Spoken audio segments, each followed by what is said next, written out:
कक्षा 11 विषय भूगोल। सभी विद्यार्थियों का स्वागत है आज की क्लास में। आज कक्षा 11 भूगोल विषय को लेकर हम चर्चा करेंगे। सहपाठियों, हमारे सामने सबसे बड़ी समस्या तब आती है जब कक्षा 10 के बाद में हमारे को विषय चयन करने होते हैं। वे विद्यार्थी जो इस पसंपेश में हैं कि भूगोल को अपने ऐच्छिक विषय के रूप में स्वीकार करें या न करें, लें या न लें, उनके लिए मेरा ये संदेश कि भूगोल जो है वह वर्तमान, निवर्तमान और भविष्य का सर्वोत्कृष्ट विषय है। क्यों है? क्योंकि अब धीरे धीरे प्रतियोगी परीक्षाओं में इसका वर्चस्व बढ़ता चला जा रहा है। भूगोल को लेकर नई संभावनाएं, नई खोज, नए विचार, नए सिस्टम आ रहे हैं। इरास्टोनीज के बाद में भूगोल थोड़ा सुषुप्त अवस्था में चला गया था, क्योंकि भूगोल विज्ञानियों ने इस पर ज़्यादा ध्यान देना कम कर दिया था, क्योंकि वे धीरे धीरे अन्य विज्ञानों की तरफ अग्रसर हो गए थे। कोई भूविज्ञान की तरफ चला गया, कोई अंतरिक्ष विज्ञान की तरफ चला गया, लेकिन भौतिकता से अभौतिकता की तरफ मुड़ गया था भूगोल। लेकिन वर्तमान में मैं भूगोल का विद्यार्थी होने के नाते और संभवतः जो मेरे को सुन रहे हैं उनके बिहाफ से मैं धन्यवाद दूंगा स्टीफन हॉकिंस का, कि जिन्होंने भूगोल को एक नए आयाम पे पहुंचाया। अगर आज हॉकिंस को द फादर ऑफ ज्योग्राफी कहें तो अतिशयोक्ति नहीं होगी, क्योंकि वर्तमान में भूगोल को चरम ऊंचाइयों पे पहुंचाने का श्रेय उन्हीं को जाता है। मैं सभी विद्यार्थियों से विनम्र निवेदन करूंगा कि अगर आप भूगोल को अपने विषय के रूप में स्थापित करते हैं तो निश्चित रूप से आपका ये बहुत ही सराहनीय और बहुत ही उच्च प्रयास रहेगा। भूगोल एक ऐसा विषय जो हमारे सामने दिखाई देने वाली भौगोलिक भौतिक वस्तुओं के बारे में हमें गहनता से अध्ययन करवाता है। वे रहस्य जो हमारे लिए रहस्य बने हुए हैं उनको उजागर करने का कार्य, विशेष रूप से उन रहस्यों के बारे में बात कर रहा हूं जो हमें दिखाई देते हैं प्राकृतिक अवस्था में और जिनके बारे में हम जानते नहीं हैं। आज से जहां 100 साल पहले कभी धरती में भूकंप आया तो लोगों ने इसे दैवीय घटना माना, इसे भगवान का प्रकोप माना। अगर बाढ़ आई तो इसे भगवान का श्राप माना। अतिवृष्टि, अनावृष्टि, ओलावृष्टि हुई तो इसे भगवान के जो कोप के रूप में स्वीकार किया। लेकिन कालांतर में भूगोल एक विज्ञान के रूप में स्थापित होकर यह बात सिद्ध कर दी गई है कि हमारे सामने आने वाली प्राकृतिक घटनाएं, ज्वालामुखी हो, चाहे वो जलजला हो और चाहे वो धरती का हिलना भूकंप के रूप में रहा हो, चाहे धरती का फट जाना हो, चाहे धरती से गैस निकलना हो, आग निकलना हो, तेल निकलना हो, या आसमान से आने वाली प्राकृतिक आपदाएं, तूफान है, हारेंशिया है, गेल है, स्टॉर्म है,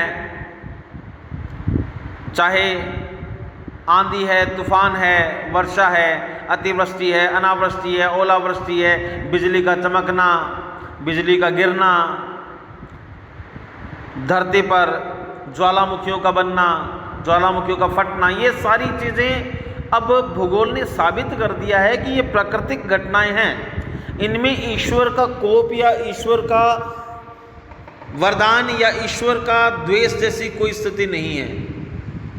देखिए, आप भूगोल विषय को अपने ऐच्छिक विषय के रूप में स्वीकार करते हैं तो आप निश्चित रूप से आप एक ऐसे विषय से जुड़ जाएंगे अपने आप में संभवतः बहुत ही संपूर्ण विषय कहलाता है।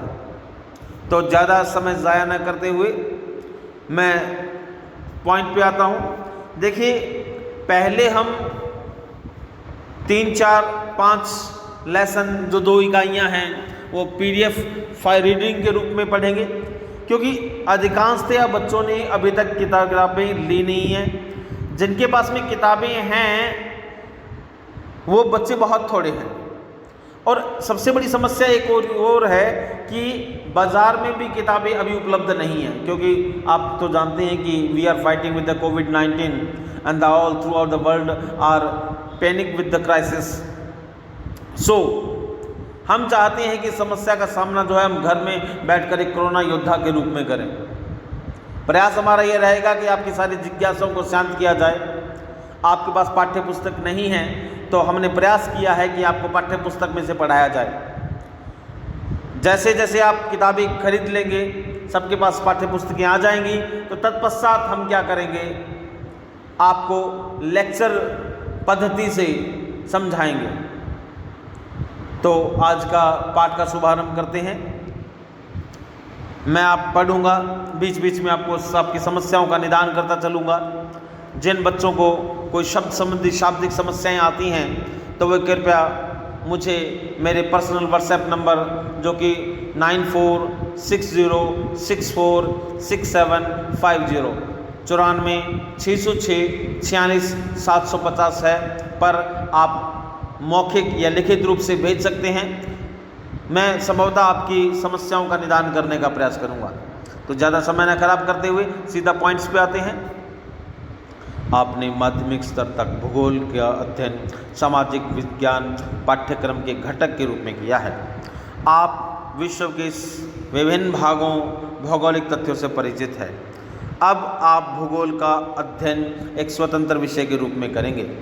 पृथ्वी के भौतिक वातावरण, मानवीय क्रियाएं, उनके अंतर प्रक्रियात्मक संबंध के विषय में जानकारी प्राप्त करेंगे। देखिए, भूगोल की जब बात आती है तो हम 2 चीज़ें निश्चित रूप से पढ़ते हैं। क्या पढ़ते हैं? पहला, पृथ्वी और उसका भौतिक वातावरण, और उसके बाद में मानव की क्रियाएं और उनके बीच में अंतः प्रेरक संबंध। देखिए, 2 चीज़ें निकल के आई हैं। पहली, मानव की क्रियाएं, वे जो हम मनुष्य होने के नाते कर रहे हैं, वे जो हमारी आवश्यकताएं हैं जिनको हम पूरा कर रहे हैं। दूसरी है प्रकृति क्या कर रही है, उसके नेचर क्या कर रही है, भौतिक वातावरण क्या कर रहा है, मानवीय क्रियाओं उनके अंतः प्रक्रियात्मक संबंध क्या है। अब हम भूगोल में relation between human person and natural system को कल्टीवेट करेंगे। आपको बताएंगे कैसे और किस तरीके से ये संबंध बने, इसकी नकारात्मकता क्या है, सकारात्मकता क्या है के विषयों में जानकारी प्राप्त करेंगे। आप एक प्रासंगिक प्रश्न पूछ सकते हैं यहाँ पे कि हमें भूगोल क्यों पढ़ना चाहिए। हमारे सामने जब हम भूगोल पढ़ते हैं तो हमारे सामने सबसे बड़ी समस्या ही आती है कि हमें भूगोल क्यों पढ़ें। Why we will be reading and why will be choosing the optional subject for entire life? Why are choosing the geography? तो इस प्रश्न का उत्तर हम दे रहे हैं। हम धरातल पर रहते हैं, हमारा जीवन, हमारे प्रस्थान अनेक रूपों में प्रभावित होते हैं। हम निर्वहन के लिए अपने आसपास के साधनों पर निर्भर करते हैं। देखिए, मनुष्य जीवन में निर्वहन सबसे बड़ी बात है और इसके लिए मनुष्य हमेशा ही अपने इर्द गिर्द आसपास के साधनों पर निर्भर करता है।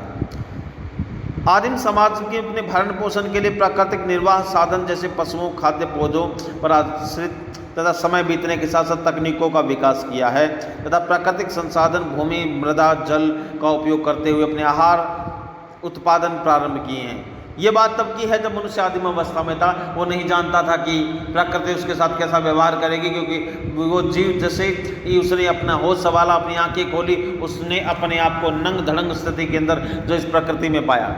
देखिए, कपड़े हमें समाज ने दिए, प्रकृति ने नहीं दिए हैं। तो हम जो कुछ दे रख रहे हैं इसमें 2 भूमिकाएं निर्वाह 2 अभिव्यक्तियां हैं, एक प्रकृति की अभिव्यक्ति और जो है एक जो है मानवता की अभिव्यक्ति।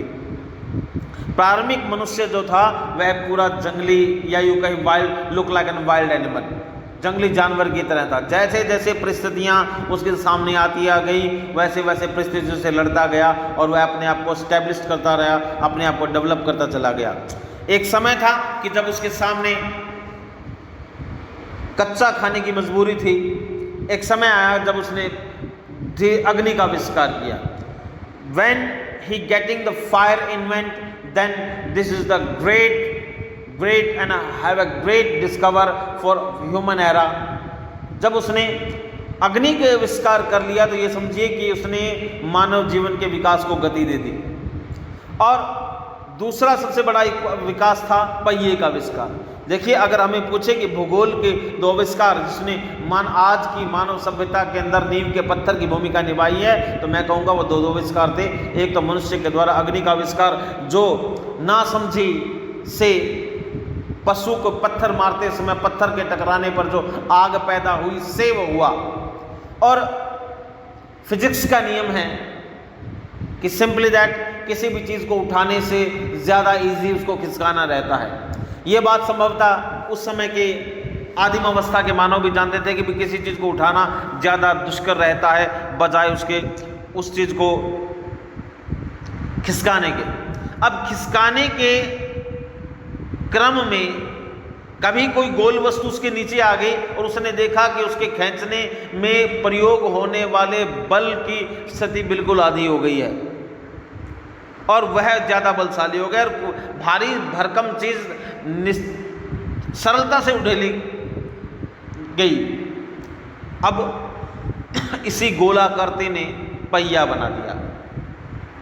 तो हमारा ये प्रश्न क्या हमें भूगोल क्यों पढ़ना चाहिए, इस प्रश्न का कहीं उत्तर यहाँ भी मिल जाता है कि अगर हम जानना चाहते हैं अपने बारे में, अपने विकास के बारे में, अपनी पृथ्वी के विकास के बारे में, अपने अतीत के बारे में, तो निश्चित रूप से हमें भूगोल विषय लेना चाहिए। क्योंकि धीरे धीरे मनुष्य या हमने अपने भोजन की आदतों को वस्त्र और मौसमी दशाओं के समायोजित किया। जैसे जैसे हमारा भोजन, ठंडा भोजन खाया गर्मियों में, गर्म भोजन खाया सर्दियों में, ठंडे कपड़े पहने गर्मियों में, गर्म कपड़े पहने सर्दियों में, प्राकृतिक अनुकूलन स्थापित किया, जहाँ जो हो सकता था वो किया। ये सारा भौतिक या भौगोलिक विकास है। आपको ज्ञातव्य है कि प्राकृतिक संसाधन के आधार पर तकनीकी विकास, भौतिक वातावरण अनुकूलता, उसका परिष्करण, सामाजिक संगठन एवं सांस्कृतिक विकास में भिन्नता पाई जाती है। भूगोल के एक छात्र होने के रूप में आपको धरातल पर भिन्नता वाले सभी सत्यों के विषयों में जानने के लिए उत्सुकता होनी चाहिए। आप विविध प्रकार की भूमि और लोगों से परिचित हैं। आपने देखा होगा कि अगर हम देखें कि विविधता जो है हमारे अंग अंग में समाई हुई है। अगर भारत के बारे में हम विचार करें तो हम निश्चित रूप से पाएंगे, यहाँ के बारे में तो कहावत ही है कि पाँव पाँव पे पानी बदले, कोस कोस पे भाषा। विविधता कश्मीर से लेके कन्याकुमारी तक और ओखा से लेके अरुणाचल तक विविधताओं से भरा पड़ा है भारत। कहीं पहाड़, कहीं पठार, कहीं मैदान, कहीं रेगिस्तान, कहीं दलदली भूमि, कहीं जलजला और कहीं पर जो है पठारी हैं, कहीं जो है कछारी भूमि एक है। कितनी ही तरह की लाल, काली, पीली, दोमट मिट्टियाँ पाई जाती हैं। यहाँ में अलग अलग भिन्नताएं भरी पड़ी हैं। मौसम भी एक सा नहीं है, कहीं शीत है, कहीं उष्ण है और कहीं शीतोष्ण है। तो विविधताओं से भरा हुआ भारत, अगर ये विविधताओं को हम बड़ी गहराई से जानना चाहते हैं तो हमें भूगोल को विषय रूप में सब लेना होगा। किसी भी समय के साथ होने वाले परिवर्तन में हम रुचि रखते होंगे।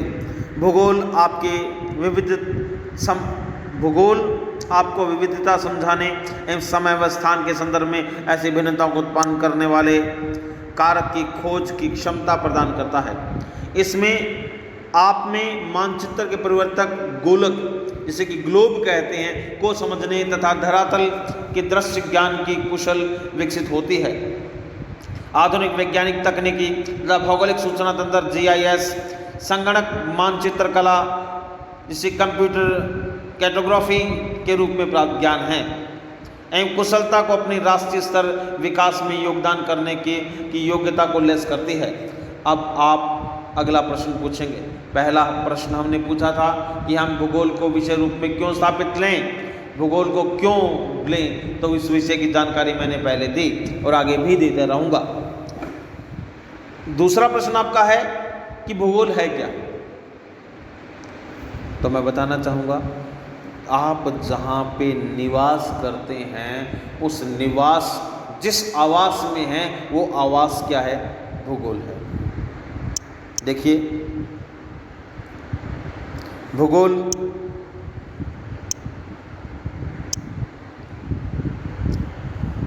यह पृथ्वी पर रहने वाले बड़े बड़े प्राणियों का आवास है। पृथ्वी की सतह पर एक रूप नहीं है, भौतिक रूप में भिन्नता होती है और यह पर्वत, पहाड़ियों, घाटियों, मैदानों, पठार, समुद्र, झील, रेगिस्तान, उजाड़ क्षेत्र मिलते हैं।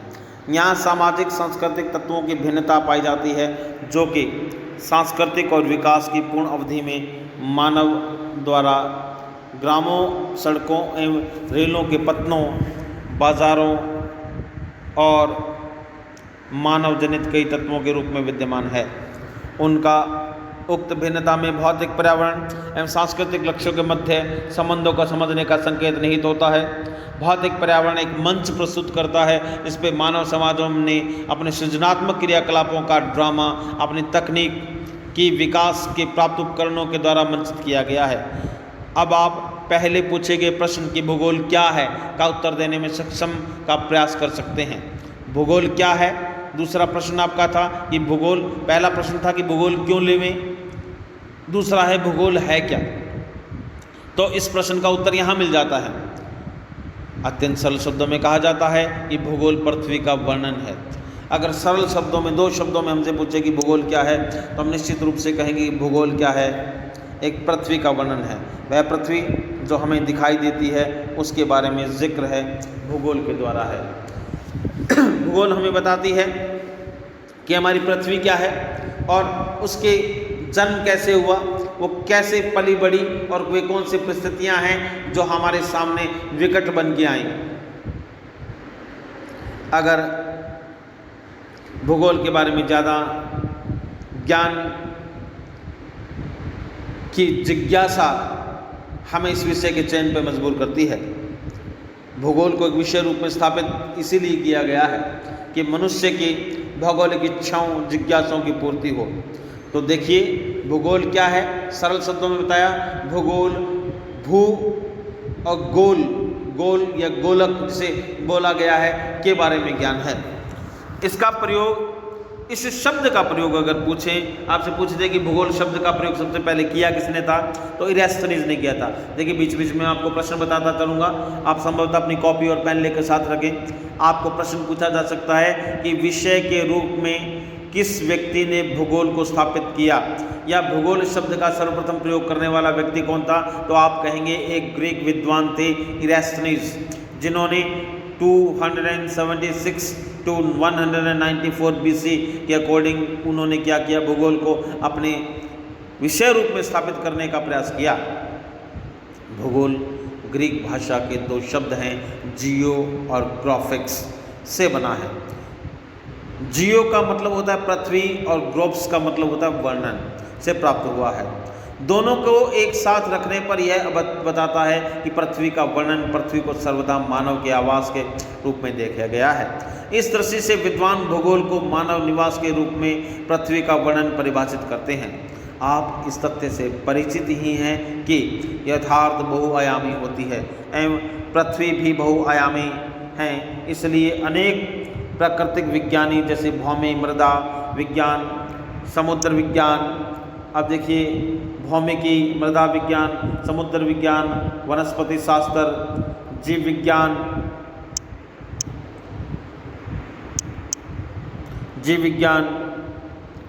विज्ञान के साथ साथ समुद्र विज्ञान के साथ मौसम विज्ञान, सह विज्ञान, सामाजिक विज्ञान, अनेक ऐसे विषय हैं जो भूगोल के सहयोगी विषय हैं। इसके अलावा कला के और विषय हैं अर्थशास्त्र, इतिहास, समाजशास्त्र, राजनीति विज्ञान, नृ विज्ञान इत्यादि धरातल की वास्तविकता के विभिन्न पक्ष का अध्ययन करते हैं। भूगोल अन्य विज्ञानों में से विषय वस्तु तथा विधि तंत्र में विभिन्न है, परंतु साथ ही अन्य विषयों से इसका निकटता से संबंध है। भूगोल सभी प्राकृतिक या सामाजिक विषयों के सूचनाधार प्राप्त करता है कर उसका संश्लेषण करता है। हमें पृथ्वी की भौतिक एवं सांस्कृतिक वातावरण में भिन्नता दिखाई पड़ती है। अनेक तत्वों में समानता तथा कई में असमानता पाई जाती है। अतएव भूगोल को क्षेत्रीय भिन्नता का अध्ययन मानना तार्किक लगता है। इस प्रकार भूगोल को उन सभी तथ्यों का अध्ययन करना होता है जो संदर्भ में भिन्न होते हैं। भूगोलवेत्ता मात्र धरातल पर तथ्यों की भिन्नता का अध्ययन नहीं करते, अपितु उन कारकों का अध्ययन करते हैं जो इन भिन्नताओं के कारण होते हैं। उदाहरणार्थ, फसल का स्वरूप एक प्रदेश से दूसरे प्रदेश में भिन्न होता है। दो प्रदेशों में एक जैसी फसलें नहीं पैदा होती, दो जगह की भिन्न भिन्न परिस्थितियों में अलग अलग फसलें पैदा होती है, किंतु यह भिन्नता एक तथ्य के रूप में मिट्टी, जलवायु और बाजार की मांग। देखिए, दो चीज़ें होती हैं। फसल के बारे में हम कह सकते हैं कि फसल दो जगहों पे एक जैसे फसल होने के पीछे केवल भौगोलिक परिस्थितियां जिम्मेवार नहीं होती। अब यहाँ पर हम बता रहे हैं भूगोल के अन्य विषय को कैसे प्रभावित करती है और अन्य विषय भूगोल को कैसे प्रभावित करते हैं। किसी भी क्षेत्र विशेष में कोई फसल विशेष का उगाया जाना वहाँ के लोगों की ज़बरदस्त मांग होती है, रिक्वायरमेंट होती है। तो ये हुआ सामाजिक संबंध। भूगोल का अगर आपसे सामाजिक संबंध पूछे तो ये बता सकते हैं कि एक वहाँ के क्षेत्र के किसानों के द्वारा उपजाई गई फसल वही होती है जो वहाँ के लोगों के द्वारा चाही गई होती है। ठीक है, तो चाही गई नीति के अनुसार जो फसल उगाना, ये सामाजिक संबंध रहता है। दूसरा, वहाँ के बाज़ारों में जिन फसल की मांग होती है उसी फसल को लगभग किसान मंगवाते हैं, किसान उगाते हैं। देखिए, निश्चित रूप से जिन फसलों के अच्छे दाम मिलते हैं, जिन फसलों की अच्छी कीमतें हासिल होती हैं, अर्थशास्त्र इकोनॉमी जिनकी बहुत बढ़िया रहती है, वो जो फसलें इकोनॉमिकल ग्रोथ देती हैं, उन फसलों को जो है निश्चित रूप से जो है वो स्वीकार किया जाता है।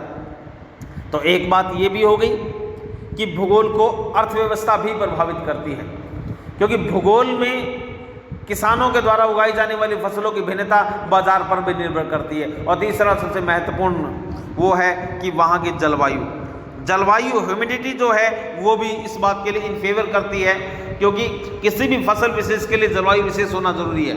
हालांकि ये बात नहीं है कि आप उस फसल को कहीं और नहीं उगा सकते, लेकिन अगर हमें भूमि से उसकी उच्च उर्वरक क्षमता का उपयोग लेना है, we going to good fertilise now that will be using a same crop who are stable in a environment in a field. जो वह फसल जो वातावरण को, जलवायु को और भूमि को सपोर्ट करती है।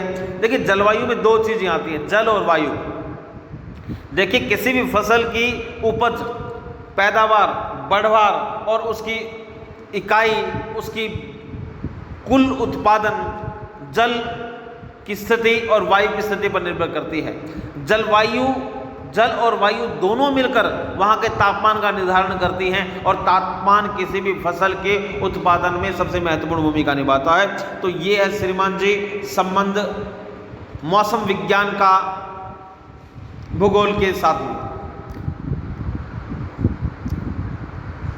किसानों की व्यय क्षमता, तकनीकी निवेश की उपलब्धता और आदि में भिन्नता से संबंधित होती है।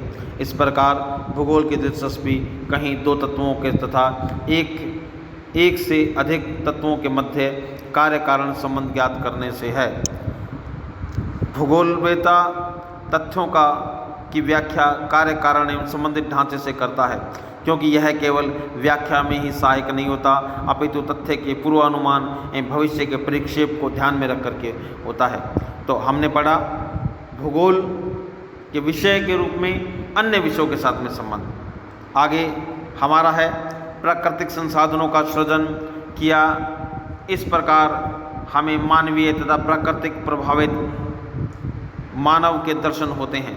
भूगोल इसी अंतः क्रिया के संबंध का अध्ययन करता है।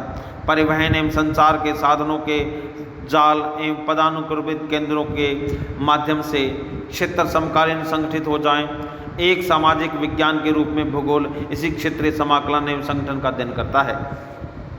भूगोल एक वैज्ञानिक विषय के रूप में भूगोल को 3 भागों में वर्गीकृत किया जा सकता है या 3 प्रश्नों में बांटा जा सकता है।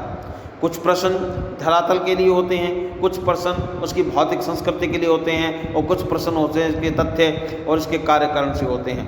धरातल से संबंधित प्रश्नों के बारे में हम ये पूछ सकते हैं और ये बता भी सकते हैं कि धरातल संबंधी सांस्कृतिक विशेषताओं के प्रतिरूप के रूप में जुड़े होने के कारण भूगोल क्या है का प्रश्न उठता है और इसका उत्तर भी हम धरातल के माध्यम से दे सकते हैं। अगला प्रश्न भौतिक संस्कृति से होता है। तत्वों के वितरण के संबंधित जो कहाँ प्रश्न के संबंध होते हैं, सब मिलाकर उन दोनों प्रश्नों की प्राकृतिक एवं सांस्कृतिक तत्वों के वितरण एवं स्थिति का ध्यान में रखा गया है। इन प्रश्नों में कौन सा तत्व कहाँ स्थित है से संबंधित सूचनाबद्ध सूचनाएं प्राप्त होती हैं। औपनिवेशिक काल से यह उपागम बहुत प्रचलित रहा है। इन दोनों प्रश्नों में, तीनों प्रश्नों के जुड़ने तक भूगोल एक वैज्ञानिक विषय के नहीं बन सका है। तृतीय प्रश्न है व्याख्या अथवा तथ्यों का अध्ययन के मध्य कार्य कारण संबंध से जुड़ा हुआ है। भूगोल का यह पक्ष क्यों से जुड़ा हुआ है, क्या, कहाँ और क्यों। भूगोल हम 3 चीज पढ़ चुके हैं भूगोल के अंदर। देखिए भूगोल 3 बात बता रहा है हमारे साथ में। कौन कौन सी बता रहा है? पहली,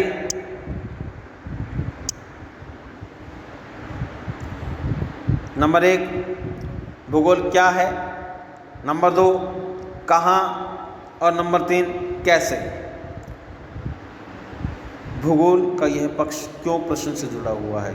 एक विषय के रूप में भूगोल कौन क्षेत्र से संबंधित होता है। यह स्थानिक विशेषताओं एवं गुणों का विवेचन करता है।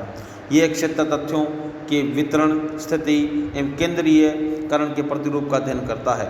इन प्रतिरूपों की व्याख्या करते हुए उनका स्पष्टीकरण देता है। यह मानव तथा उसके भौतिक वातावरण के मध्य गत्यात्मक अंतःप्रेरक उपजे हुए सहचार्य अंतर संबंध का विश्लेषण है। आज हमने भूगोल के बारे में पढ़ा। देखिए